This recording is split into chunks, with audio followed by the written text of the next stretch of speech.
변두리 역사.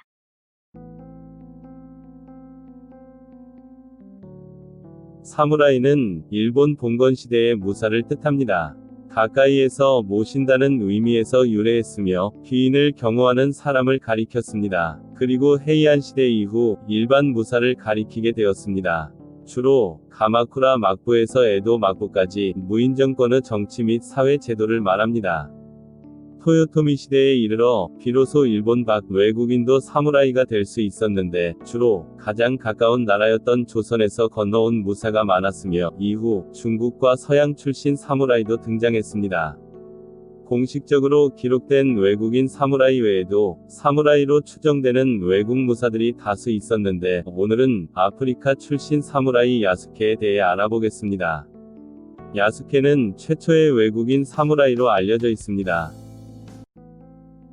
소수의 외국인이 사무라이 칭호를 얻을 수 있었지만 이것은 극히 드문 일이었으며 대부분의 무사는 지역 권력자에서 선출되었다. 그런데 1579년 아프리카에서 건너온 야스케라는 인물이 다이묘라 불린 군주 오다 노부나가로부터 사무라이 자격을 얻으며 일본 전역을 뒤흔들었다.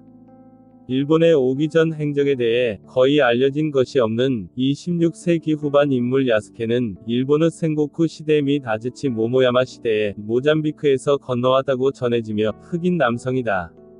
에티오피아, 콩고 출신이라는 설 또는 포르투갈의 포로였다는 설도 있다. 함께 일본에 온 선교사 알레산드로 발리냐노의 노예였는지 아니면 동행자였는지 신분이 명확하지 않은 야스케는 1581년 2월 오다 노부나가를 아련하면서 주목받는 계기가 되었다. 노부나가는 처음에 그의 피부가 본디 검은 것이 아니라 뭔가를 칠하여 검다고 생각하여 추운 계절임에도 불구하고 시종들을 시켜 그를 몇 번이고 씻겼으나 그의 피부는 변함없이 검은 그대로였다. 이에 피부가 검은 사람도 있음을 알게 된 노부나가는 흥미를 가지고 발리냐노에게 요청하여 그를 자신의 가신으로 삼았다.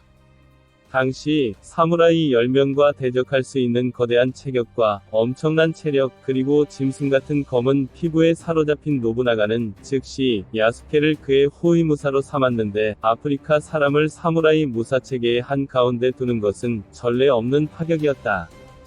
야스케는 그 키가 무려 188cm에 이르렀다고 하는데 19세기 후반 평균 160cm도 되지 않았던 사무라이와 비교해보면 그 체격 조건이 얼마나 압도적이었는지 알 수 있다.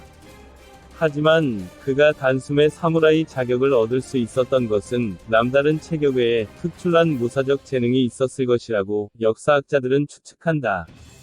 거기에 비상한 지능을 가졌으며 사회성 또한 뛰어났다고 기록되어 있다. 다이묘 노부나가의 마음을 단번에 사로잡았다는 소문에 이야수가 교토에 등장하자 그를 한 번이라도 구경하려는 인파가 거리를 가득 메웠고 깔려 죽는 사람까지 발생했다고 한다. 노부나가로부터 야스케라는 새로운 이름과 무사의 신분을 받고 또 가신이 되어 의식주의 불편함이 없도록 배려받은 야스케는 크게 감사하며 노부나가를 충실히 섬겼다. 이름 야스케는 성경 속 인물 아이작의 일본식 표현으로 생각된다. 일본에 도착하자마자 주변 사람과 친해지고 인정을 받았던 데에는 그가 일본에 오기 전 인도에서 배운 일본말이 큰 도움이 되었으며 이런 적응을 통해 다이묘와 밀접한 관계를 유지하며 최측근 무사로서의 지위를 누렸다. 이런 파격적 발탁에는 다이묘 노부나가의 철학이 깔려 있었다. 노부나가는 일본 역사상 가장 중요한 인물 중 한 명으로 16세기와 17세기에 걸친 일본의 전국시대를 수습하는 데 크게 공헌했다. 호탕한 지배자로 외국 문물에 관심이 많아 문화, 기술, 사상을 적극적으로 받아들였다고 한다. 외국인을 사무라이로 받아들이는 것을 허락했을 뿐 아니라 서양 군대의 전술과 전략, 군사기술을 받아들이고 발전시키는 데 열정적이었다. 야스케는 노부나가의 오른팔로 혼란한 일본을 정리하는 데 적극적으로 참여했다. 노부나가의 신복으로서 자신의 다이묘에 저항하는 반대파를 격퇴하는 전투에서 그의 기량은 아낌없이 드러났다. 1582년 혼노지의 변이라 불리는 부하장수 아케치미스이데의 배신으로 노부나가는 궁지에 몰리게 되고 결국 할복으로 사무라이의 명예를 지킨다.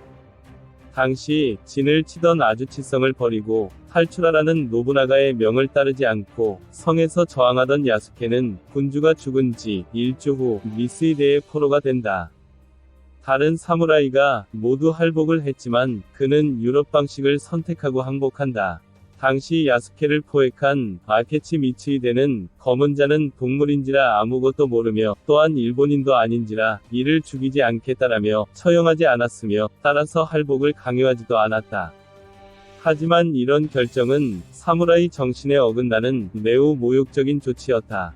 이후 야스케가 가진 사무라이 지위를 박탈하고 인도의 선교사들이 있는 성당으로 보내라 하여 목숨은 살려주었다. 그 뒤 야스케는 인도로 추방된다. 추방된 뒤의 행적은 알려지지 않았다.